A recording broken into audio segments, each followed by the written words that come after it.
Hey y'all, welcome to Craftable Things. I'm Patrice, and today we are going to be testing out this screen printing technique using acrylic screen print ink, and I am going to be applying it to these poly mailers so that I can send my YouTube channel members a few gifts.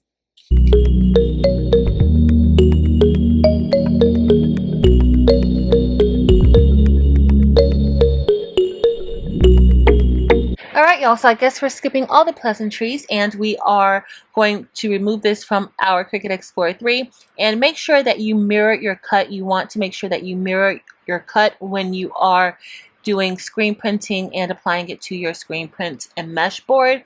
And so right now I'm reverse weeding, and reverse weeding is just taking away the parts that you usually would use, all right, because that is the area where the screen print ink is going to be applied to. And right now I've already completed weeding that out, and as y'all see, that lint roller comes in handy.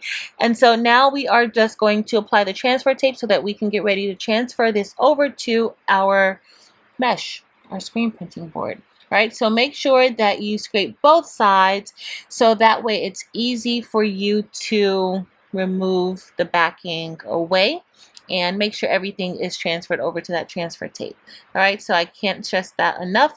And so you want to peel slowly because you don't want to lose any of those inside parts, like the inside of the A's, the O's, or the B's. So just go slowly so that way you can kind of work it back onto that transfer tape. Right, those are important, especially if you want your items to be seen really good. And y'all, I kind of overdid it with this particular font or this particular image. I should have maybe made it a little bit larger or used words that were, or fonts that are a little bit thicker, but I'm gonna go with it.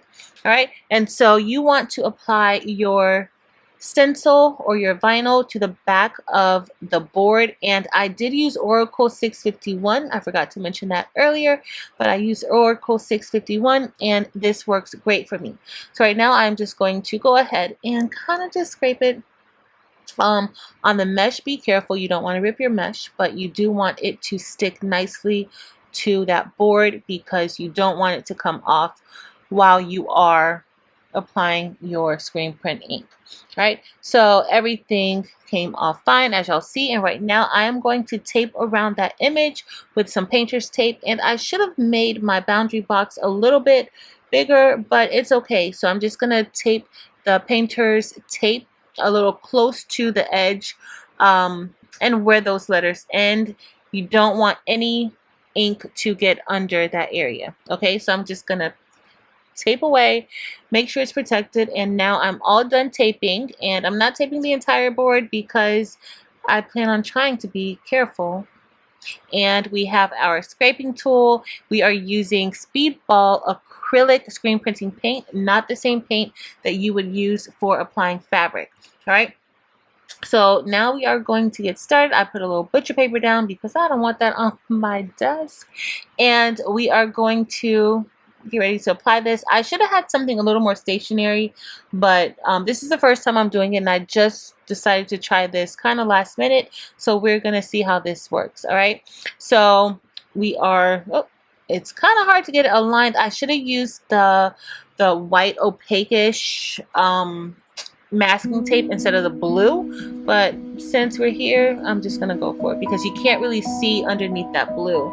So I'm just stirring up my acrylic screen printing ink, and we are gonna get ready to squeegee this down. And as y'all see, I'm going overboard by applying multiple scrapes. I just can't help myself. I'm like, enough is enough. And y'all, this is a big mistake. Okay, you don't want to do that. You don't want to do what I did, because you know you're going to flood your screen, and that is not good. And so I did get a tip from Sin, the t-shirt chick. Next time I do this, I will get a mesh that has smaller holes. This is a 110, and she suggested that I get like a 155 or 160. I think that would help a lot better to avoid, you know, too much ink going onto the surface. As this surface does not absorb the ink, it will dry on top, and so that was a suggestion she gave me. As y'all saw, I had a few disasters there. Those did not look that good, and so now I'm just cleaning the screen print with a paper towel, the back of it, because I want to try and at least do this the correct way for y'all. All right, and be careful because I did remove some of the backing or some of the smaller parts when I was kind of trying to clean it off, if you have to do that. All right, let's go for round 2 and let's see if we can make this work.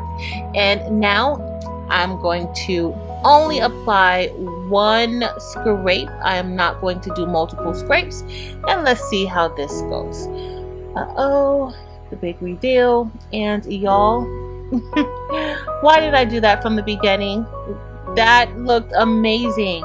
So they actually came out really, really good once I did it the correct way, and I didn't overthink as I usually overthink. But I'm super excited about being able to place my gifts for my YouTube channel members inside of these envelopes. And yes, the ones that I messed up, I will be sending those as well. But you do want to note, if you do this, you can wipe away that ink off of the envelope. So don't worry or don't stress. I just didn't do that, but you definitely can. And y'all, I'm just happy that we actually had some success, and I think they look great.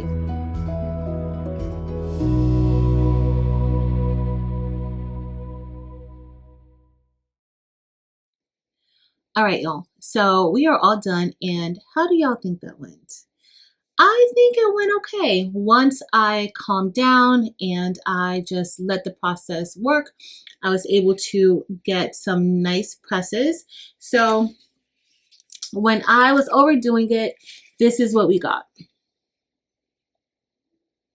And as I'll see, that ink looks like it was all over the place.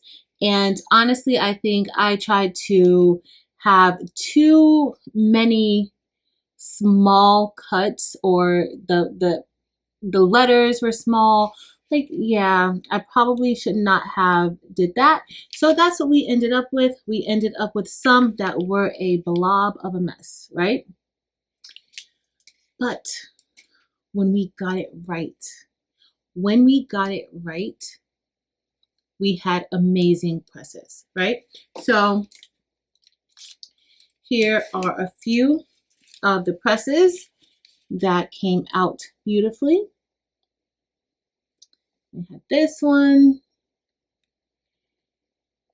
So can it be done? It definitely can be done. You want to let this sit for at least 24 hours before handling it, or especially before sending it through the mail. But I'm hopeful.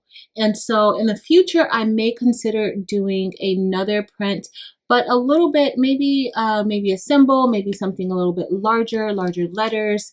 Because as you guys can tell, like some of those letters, the edges are super, super thin. So that's what I would do for next time.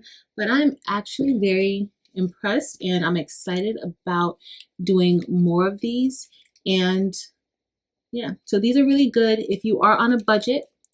These are great if you're on a budget, or if there's like a special message that you want to put onto your poly mailers, you can. If you enjoyed this video, please be sure to give it a thumbs up. Also, make sure to hit that red subscribe button below if you are not a subscriber. In addition, head over to Facebook, Instagram, and TikTok and join me there as well. But that is going to be it for today, y'all. Thank you all so much for watching. Until next time.